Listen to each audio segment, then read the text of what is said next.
자, 우리 삶에서 가장 어려운 순간 하나가 있다면 그것은 무엇일까요? 아주 중요한 순간에 내가 선택하는 것입니다. 선택의 문제가 그것이 우리 인생에 있어서 가장 어려운 그런 난제 가운데 하나이지 않을까. 참 많은 사람들이 고민하기도 합니다. 그 상황을 듣고 참 이랬으면 좋겠습니다. 아니면 저랬으면 좋겠습니다. 이런 선택이 올바른 것 같습니다. 때때로 우리의 그런 모든 삶의 편리와 평안을 위해서 권면합니다만 또 한편으로는 기도하고 묵상하고 또 날마다 하나님의 말씀을 붙잡고 기도할 때에 하나님의 생각은 좀 다른 데 있을 것 같다라는 그런 느낌을 받을 때 과연 어느 편이 내게 가장 합당한 길일까? 하나님이 원하시는 그런 방법은 무엇일까라는 그런 고민 속에서 선택의 그런 길로에 서 있을 때 이것이 참 힘든 일 가운데 하나일 것입니다. 대체적으로 지인들은 그런 우리의 모든 상황들이 나아지도록 하는 그곳을 권면합니다. 왜냐하면 사랑하는 그 마음 때문에, 그렇죠? 사랑하는 지인이 고통당하면 안 되잖아요. 어려움 당하면 안 되잖아요. 그래서 편리한 길, 또 온전한 길을 이렇게 권면하지만 때때로 마음에는 신앙적으로 볼 때는 그것이 하나님의 길과는 좀 다른 면이 있지는 않을까. 이런 갈등 속에서 참 쉽사리 결정하지 못하는 경우들이 혹 있습니다. 친구나 지인이 잘못된 길을 가는 것이 참 분명한데, 뚜렷한데, 그것이 자명한데 관계가 깨질까 싶어서 참 그 사람과 어긋난 그런 관계성, 어긋나면 어떨까라는 그런 마음 때문에 쉽게 제재하지 못하는 경우들이 혹여나 있지 않습니까? 저에게도 있겠다 싶어요. 분명히 그것이 이 친구에게는 또 혹은 때로는 우리 자녀에게는 혹은 다른 그런 사람에게는 분명히 이것이 잘못된 선택인 줄 아는데 혹여나 내가 말을 하거나 또 그 내가 조언하고 충고하게 되면 그 관계가 깨어질까 싶어서 쉽사리 말하지 못하는 경우들이 왕왕 있지 않습니까? 하나님보다 우정이 더 우선적이어서 섣불리 권면하지 못한 것이지요. 우리가 걱정하는 것, 감정적으로 아파하는 것은 자연스럽고 당연합니다. 그러나 그 걱정이 하나님의 뜻, 또 우리가 느끼는 또 진리의 문제, 거룩, 하나님의 사명과 어긋날 때 정말 주의가 필요합니다. 비록 사랑에서 비롯된 걱정이라도 하나님의 뜻보다 앞서서는 될까요? 안 될까요? 앞서서는 안 되는 것입니다. 바울은 말합니다. 갈라디아서 1장 10절에 이렇게 이야기했어요. 내가 지금 사람들에게 좋게 하랴, 하나님께 좋게 하랴. 사람의 기분을 따라 감정을 따라 행동했다면 자신은 하나님의 사람이 아니니라.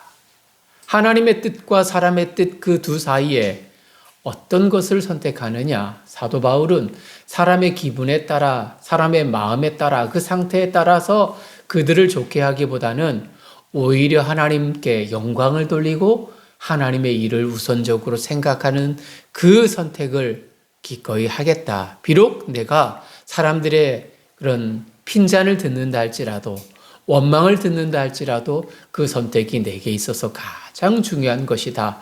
사도 바울이 고백을 했습니다. 오늘 본문은 바울이 예루살렘으로 향하는 여정 속에서 그런 갈등을 경험하는 장면입니다. 사람들은 눈물로 바울을 만류하지만 그는 오히려 눈물을 흘리며 하나님의 뜻을 따랐어요. 이 말씀을 통해서 우리는 사람의 뜻과 성령님의 뜻, 그 뜻을 어떻게 분별하고 순종해야 하는지를 우리가 분별하고 함께 은혜를 나누는 귀한 시간이 되시길 주님의 이름으로 축복합니다. 바울 일행은 에베소 장로들과 고별했습니다. 이별했습니다. 그리고 그들은 예루살렘을 향한 여정을 계속 이어가고 있어요. 초대교회는 이미 세계적인 네트워크를 갖추고 있는 그런 교회잖아요. 바울 일행이 지금 어디에 있고 또 어떤 환경과 어려움을 당하고 있는지를 이런 속속들이 잘 알고 있습니다.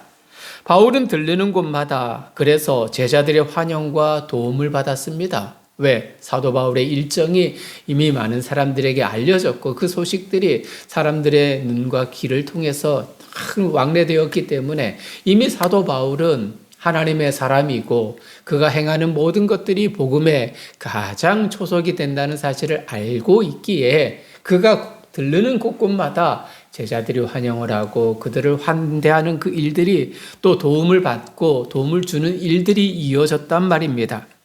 하지만 이 만남에는 불안과 안타까움이 짙게 배어 있어요. 왜냐하면 성령께서 바울이 당할 그 고난을 예언하셨기 때문입니다.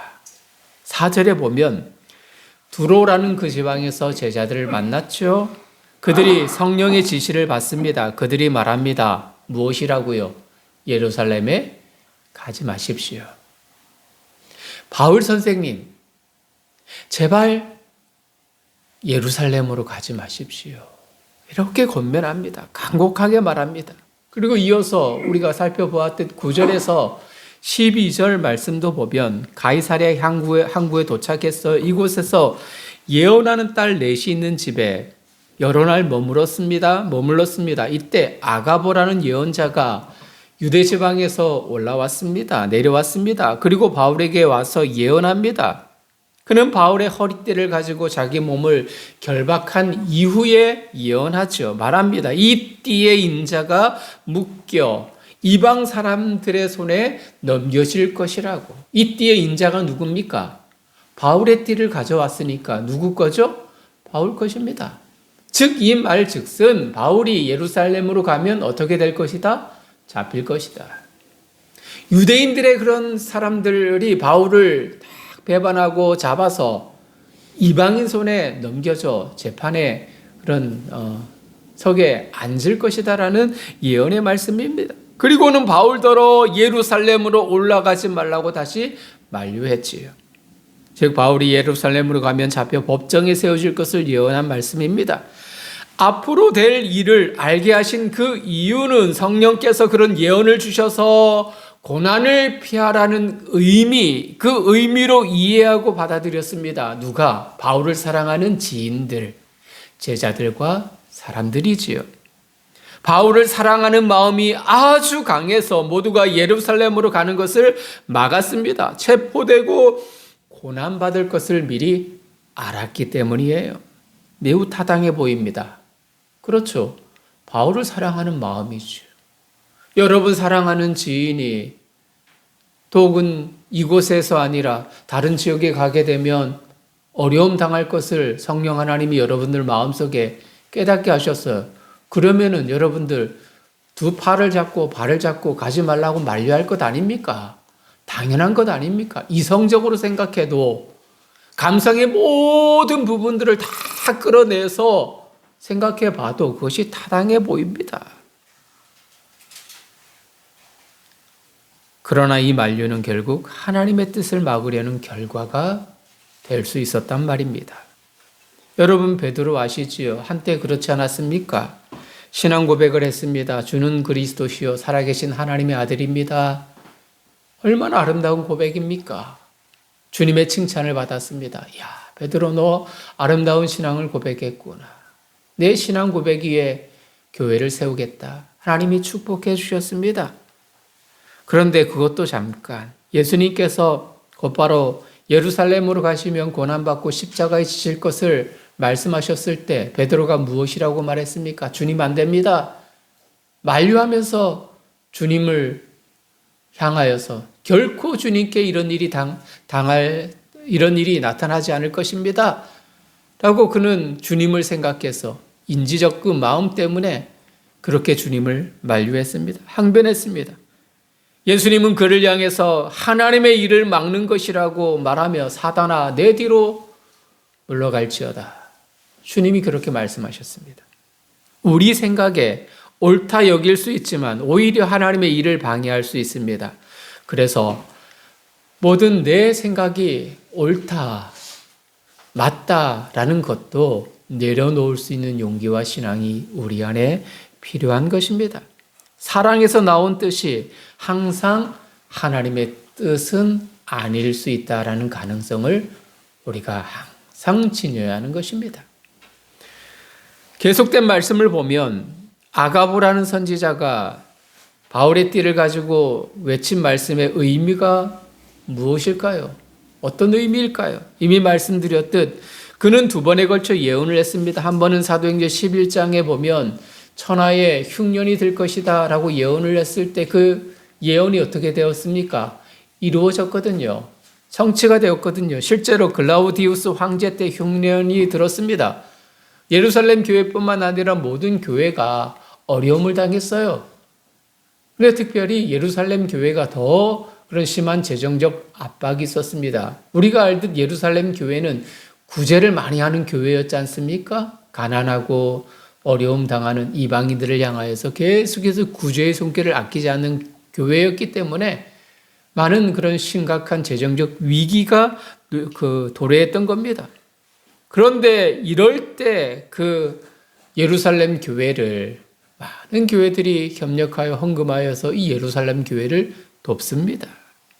하나님이 흉년을 주신 이유는 모든 교회가 그리고 모든 성도가 하나 되어서 서로 돕고 사랑을 나누는 하나의 공동체를 이루라는 뜻이기도 한 것이지요. 오늘 본문에서 아가보는 바울의 띠를 띠고 예언했는데 띠의 주인이 유대인들에게 결박당해 이방인들 손에 넘겨질 것이라는 것이죠. 여기서 제자들과 주변의 지인들은 바울을 무척이나 사랑하는 그 마음으로 인해서 그를 붙잡아 두려 했습니다만 바울은 성령 하나님의 뜻이 무엇인지를 보다 더 고민했습니다. 바울의 고민은, 바울의 생각은 성령 하나님이 이런 예언을 주신, 이런 뜻을 주신 이유가 무엇일까를 사도 바울은 고민하고 또 고민했다는 겁니다. 그리고 고난과 핍박과 아픔이 있어도 예루살렘으로 가기를 결정하고 발걸음을 내딛습니다.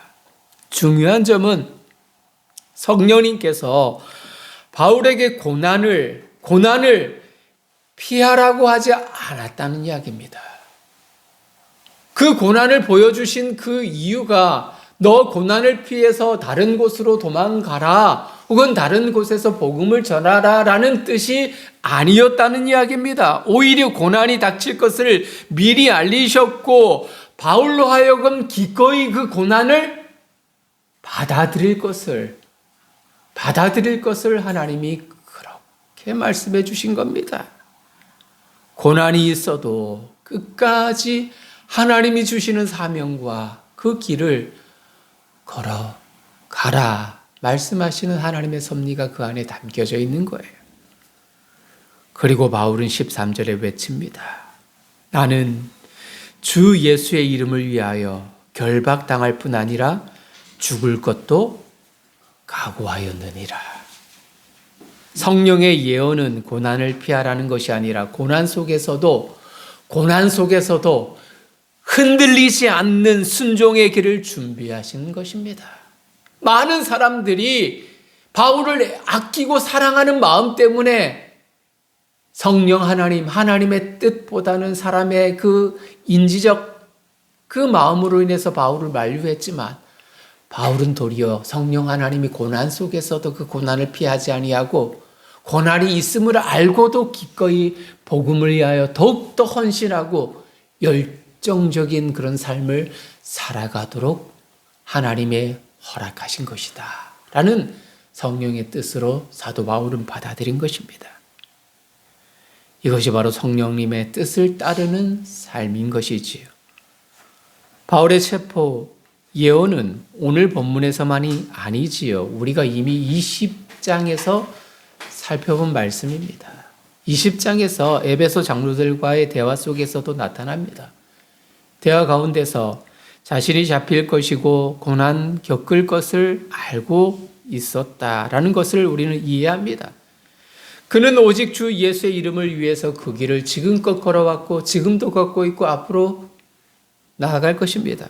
그리고 그들 모두는 하나님의 온전한 뜻이 이루어지기를 장로들과 그리고 주변의 많은 성도님들은 이런 바울이 고난 속에서도 그 모든 하나님의 뜻을 온전히 이루기를 위해서 간절히 기도하고 바울과 작별을 구했던 거죠.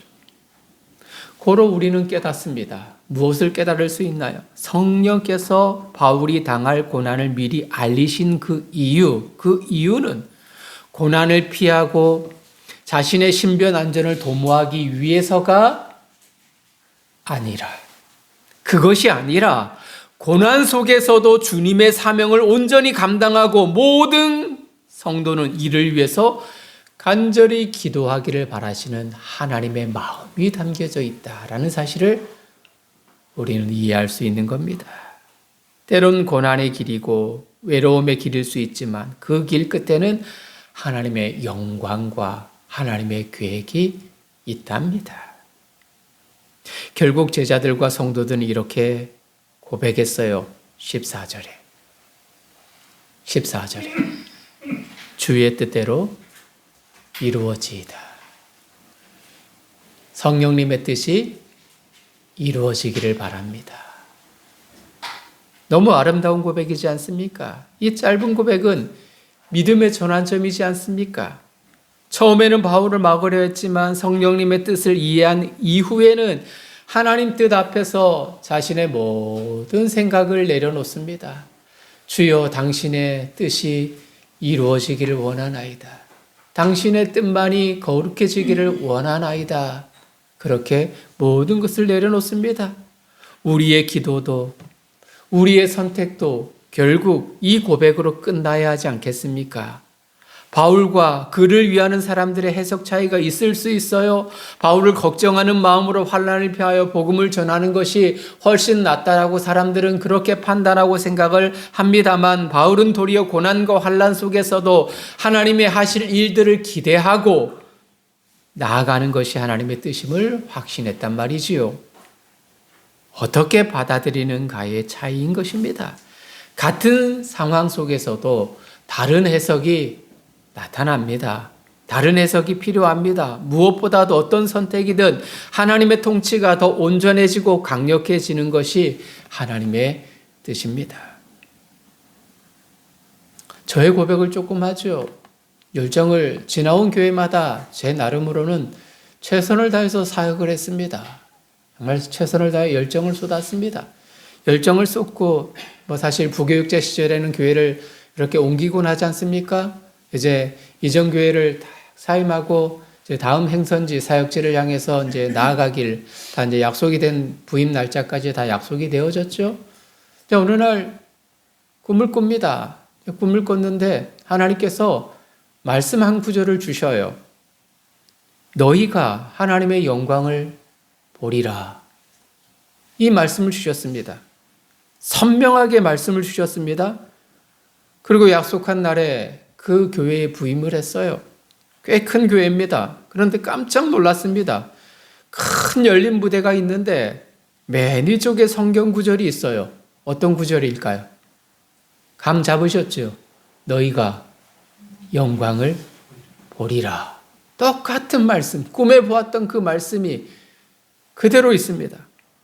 너무 놀랐습니다. 무슨 의미일까? 그런 생각을 하죠. 하나님께서 분명 걸어가는 제 사역의 걸음걸음마다 하나님의 영광을 볼 수 있는 많은 기적을 베풀어 줄 것이고, 또 사역하는 곳곳마다 많은 일꾼이 세워질 것이고, 또 많은 성도들이 따라서 큰 교회 그리고 큰 사역을 감당할 것이다. 이것이 하나님께서 제게 허락하여 주시는 큰 영광이라고 저는 그렇게 생각을 했습니다. 그 생각으로 가득했습니다.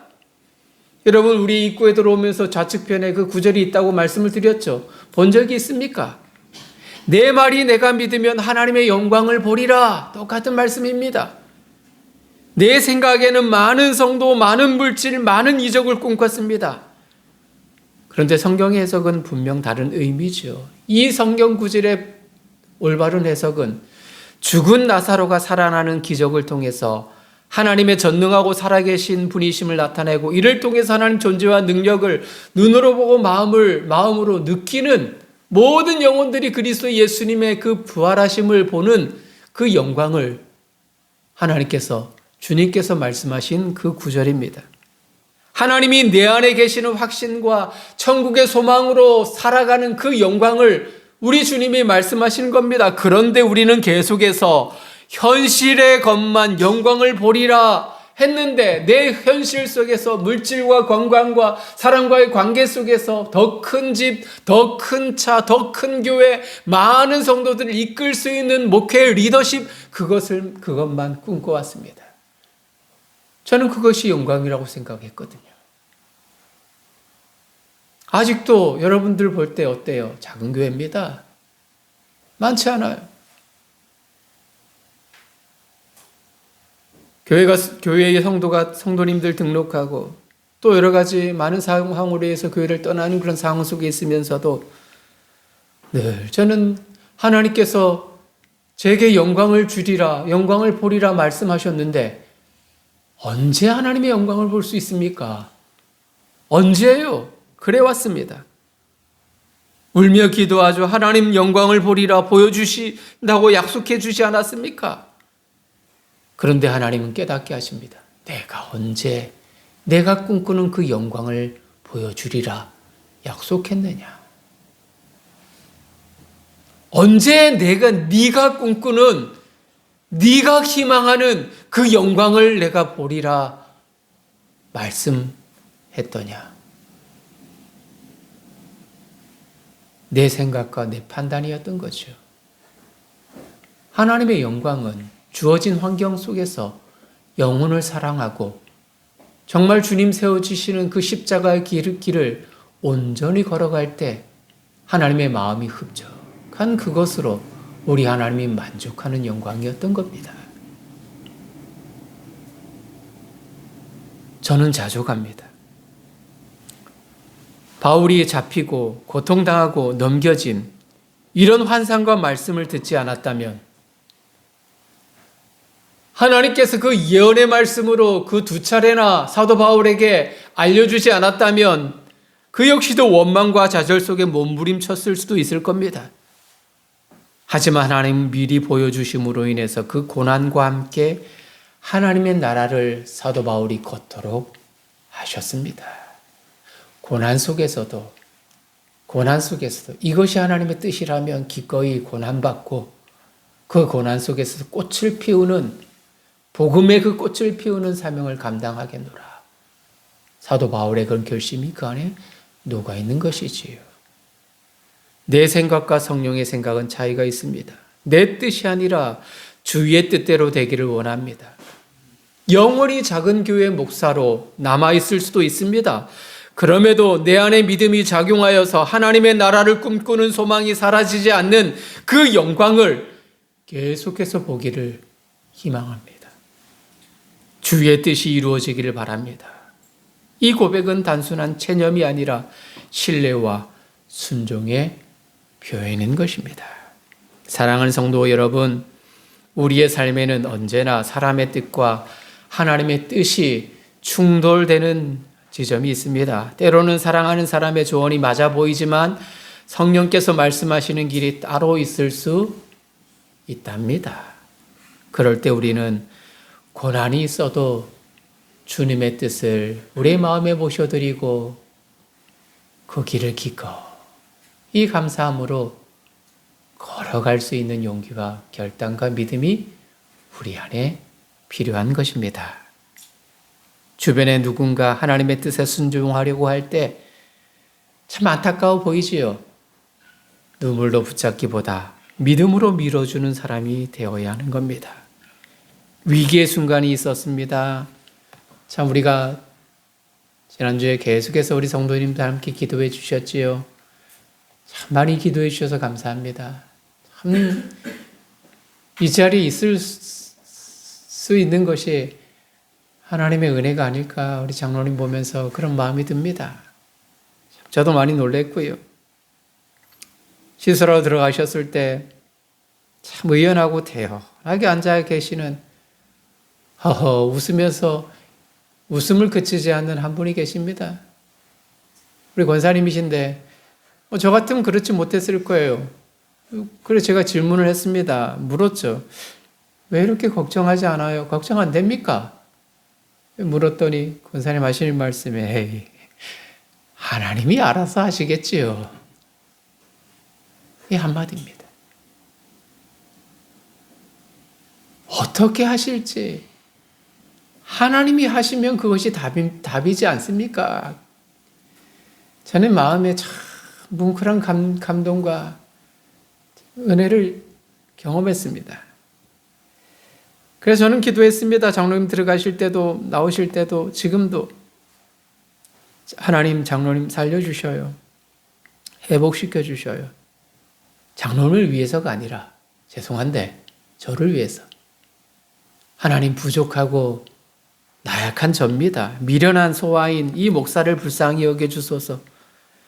노력하고 하나님을 향한 열정으로 살아가려고 부단히 노력하지만 여러 가지 경험과 사람의 마음을 헤아리지 못해서 늘 실수투성인 제게 노련한 장로님이 필요합니다. 하나님 저를 불쌍히 여겨주셔서 장로님 살려달라고. 장로님을 위해서가 아니라 저를 위해서 저는 그렇게 기도했습니다. 오래오래 함께하여서 하나님 영광을 볼 수 있게 해달라고. 하나님의 영광이 큰 교회, 큰 물질, 많은 성도 아니라고 했습니다. 내 안에 하나님이 계시고 우리 성도님들 마음속에 하나님이 계시고 함께 그 하나님 나라를 소망하며 한 발자국 한 발자국 걸어가는 것이 하나님의 영광이라고 제 마음속에 하나님이 주셨다면 그 길을 함께 오래 걸어갈 수 있도록 하나님 은혜 허락해달라고. 어떻게든 하나님의 뜻을 따라 순종하겠다라는 고백이지요. 마리아에게 천사가 나타나 수태고지를 합니다. 마리아가 고백했지요. 무엇이라고 고백했습니까? 천한종이 오니 주의 뜻대로 이루어지기를 원하나이다. 처녀가 아이를 낳는 것 얼마나 사회적 지탄이 되겠습니까? 당시에 돌에 맞아 죽을 수도 있습니다. 그런데 주의 뜻대로 되기를 원하나이다. 나는 천한 계집종입니다. 주의 뜻대로 되기를 원합니다. 내 뜻이 하나님의 뜻이라 말하지 말아요. 내 생각이 하나님의 생각이라고 말하지 말아요. 건강이 무너지고 가족이 절망적 상황으로 치닫고 혹은 사업이 망해도 우리 안에 거하는 믿음이 무너지지 않으면 결국 하나님의 뜻은 이루어집니다. 우리 눈으로 하나님이 어떻게 행하신지를 보게 되는 겁니다. 내 인생이 무너졌을 때 끝이 아니라 하나님의 영광이 비로소 시작되는 시간인 것입니다. 사랑하는 성도님들, 사도 바울과 그를 사랑하는 제자들과 지인들의 생각이 달랐습니다마는 성령 하나님은 이제는 결국은 두 생각이 일치되어질 수 있도록 하나님의 생각이 무엇이고 뜻이 무엇이고 알게 하여서 성도들은 기도하게 하시고 바울은 기꺼이 고난의 그 불길 속으로 걸어가셨다라는 사실을 오늘 말씀을 통해서 함께 나누었습니다. 우리의 삶에 우리가 꿈꾸는 그 영광을 바라보지 마시고 하나님을 바라보시고 하나님이 원하시는 그 영광의 길, 하나님의 뜻을 이루어내는 거룩한 늘 사랑의 모든 가족들이 되시길 주님의 이름으로 축복합니다. 하나님